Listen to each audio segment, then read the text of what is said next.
Hello everyone. तो आज हम 6 क्लास साइंस एनसीईआरटी का चैप्टर नंबर 6 हमारे चारों ओर के परिवर्तन को पढ़ने वाले हैं। तो चलिए शुरू करते हैं। सबसे पहले हम देखते हैं हमारे चारों ओर के परिवर्तन में परिवर्तन के अर्थ को समझें। तो हमारे आसपास में यानी कि अगर हम देखते हैं अपने एटमॉस्फेयर में, अगर किसी पदार्थ को गर्म किया जाता है या फिर अन्य पदार्थ में उसको मिला दिया जाता है तो उसमें जो बदलाव हमें देखने को मिलता है उसको परिवर्तन कहते हैं। और ये जो परिवर्तन है ये सतत प्रक्रिया यानी कि लगातार होती ही रहती है, कभी कहीं एक सतत प्रक्रिया है। हर जगह कभी कभी ये हमें या फिर हर जगह कभी कभी देखने को मिलेगी, लेकिन ये जो प्रक्रिया है वो होती ही रहती है। उदाहरण के लिए प्रकृति में होने वाला जो सामान्य परिवर्तन है, जैसे क्या सूर्योदय होता है, सूरज निकलता है, सूरज छिपता है। तो छिपने सूरज निकलने से लेकर के छिपने तक सूर्य की जो स्थिति है उसमें हमें जो बदलाव वो देखने को मिलता है और इसी को परिवर्तन कहते हैं। इसके अलावा दिन और रात में आकाश में हमें परिवर्तन देखने को मिलता है। दिन में हमें नीला आकाश दिखाई देता है, रात में काला दिखाई देता है। तो इस तरीके से यहाँ पर आकाश में परिवर्तन देखने को मिलता है। चंद्रमा के आकार में परिवर्तन देखने को मिलता है, कभी ये छोटा होगा, कभी और बड़ा, कभी और बड़ा, कभी दिखाई ही नहीं देगा। तो इस तरीके से हमें चंद्रमा के आकार में भी हमें परिवर्तन देखने को मिलता है। अब हम देखते हैं परिवर्तन आखिर ये कितने प्रकार के होते हैं। तो जो ये परिवर्तन होते हैं ये कई प्रकार के होते हैं। जैसे कि एक होता है उत्क्रमणीय परिवर्तन। इसमें क्या होता है कि उल्टा किया जा सकता है, यानी कि उत्क्रमणीय परिवर्तन एक ऐसा परिवर्तन होता है जिसमें एक बार परिवर्तन अगर कर दिया तो फिर उसको वापस उसी अवस्था में लाया जा सकता है। इसी को उत्क्रमणीय परिवर्तन कहा जाता है। जैसे क्या, अगर बर्फ़ है, बर्फ़ जो है उसको गर्म करके या फिर एक सामान्य तापमान पर कमरे के ताप पर अगर हम उसको रख दें तो फिर वो क्या होगा, पानी में वो बदल जाएगा। लेकिन हम उस पानी को फिर से जमा करके फिर से भी तो बर्फ़ ला सकते हैं उसको जमा मतलब फिर भी तो हम बर्फ़ में उसको चेंज कर सकते हैं। इसका मतलब है यानी कि जिसको हम उल्टा कर सकते हैं वापस उसी अवस्था में ला सकते हैं। तो इसी को कहा जाता है उत्क्रमणीय परिवर्तन। इसके अलावा जो दूसरा होता है प्रतिवर्ती परिवर्तन। इसमें क्या होता है कि निश्चित समय अंतराल पर ये दोहराया जा सकता है, लेकिन इससे कोई नया पदार्थ नहीं बनता है। जैसे कि अगर हम देखें, अगर हमने गुब्बारे को फुलाने के बाद फिर से उसकी हवा निकाल दी तो फिर से वो वैसे का वैसे हो गया। लेकिन इसी निश्चित समय अंतराल पर हम इसको फिर से दोहरा सकते हैं, फिर से हम जो है इसको गुब्बारे में हवा भर सकते हैं। तो इस तरीके का जो हमें गुब्बारे में हवा भरना, फिर उसको निकालना, फिर से भरना, तो ये वाला जो परिवर्तन होता है इसको हम प्रतिवर्ती परिवर्तन कहते हैं।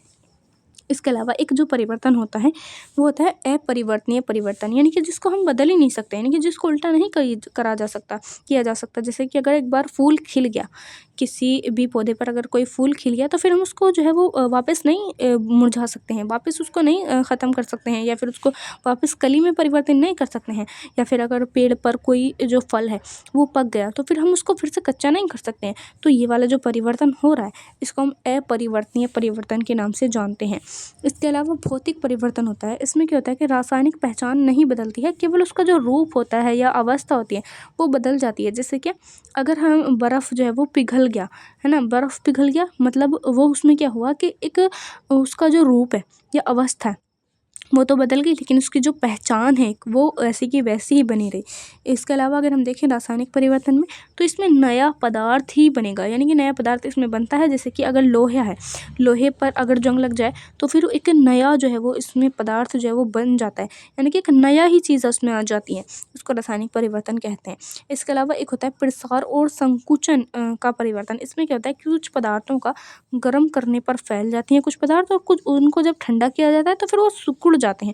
तो इस तरह के जो पदार्थ होते हैं जो गर्म करने पर फैल जाएँ या फिर ठंडा करने पर सिकुड़ जाएँ, तो इनको प्रसार और संकुचन परिवर्तन के नाम से जाना जाता है। अब आखिर इन परिवर्तनों का कारण क्या है? आखिर क्यों इतना जो परिवर्तित होते रहते हैं? तो इसके 2 कारण हैं। एक होता है बल, एक होता है तापमान।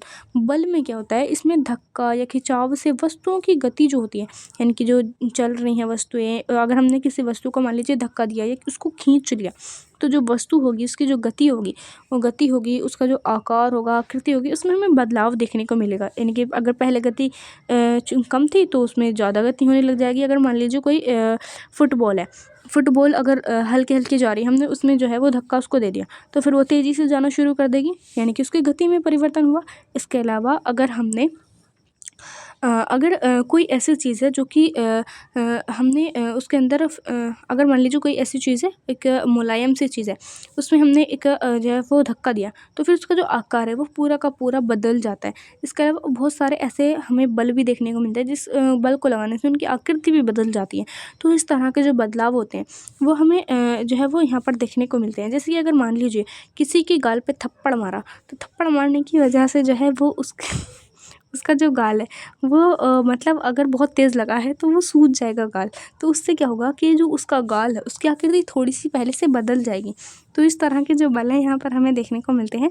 लोहे का अगर जैसे एक उदाहरण हमें यहाँ पर देखने को मिलता है, अगर हमने लोहे को जो पीटा है तो उसका आकार जो है यहाँ पर बदलता हुआ नज़र आएगा।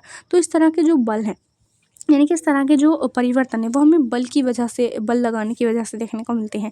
इसके अलावा अगर हम देखें तो यहाँ पर तापमान की वजह से भी जो परिवर्तन है हमें देखने को मिलते हैं। यानी कि एक तापमान इसका कारण है। कैसे? तापमान में अगर हम वृद्धि कर दें, कोई चीज़ रखी हुई है, कोई पदार्थ है, हम उनने उसका तापमान जो है वो बढ़ा दिया या उसका तापमान जो है वो कम कर दिया, तो फिर जो पदार्थ का जो परिवर्तन होगा वो यहाँ पर हमें बदलता हुआ नज़र आएगा। जैसे कि लोहा है, उसको हमने अगर गर्म कर दिया तो फिर वो तरल अवस्था में पहुँच जाएगा, यानी कि वो बहने लगेगा, फैलने लगेगा। और यहीं अगर हमने उसको ठंडा कर दिया तो फिर वो जो है वो सिकुड़ करके एक छोटा-सा मतलब वो मज़बूत हो जाएगा। तो इस तरह से हमें, अगर हम किसी भी वस्तु का तापमान बढ़ाते हैं या कम करते हैं, तो इस तरह के हमें जो है वो परिवर्तन यहाँ पर देखने को मिलते हैं। तो ये थी आज की हमारी वीडियो। आज के लिए इतना ही, मिलते हैं नेक्स्ट वीडियो में। कैसी लगी आपकी वीडियो कमेंट बॉक्स में ज़रूर बताना। Thank you.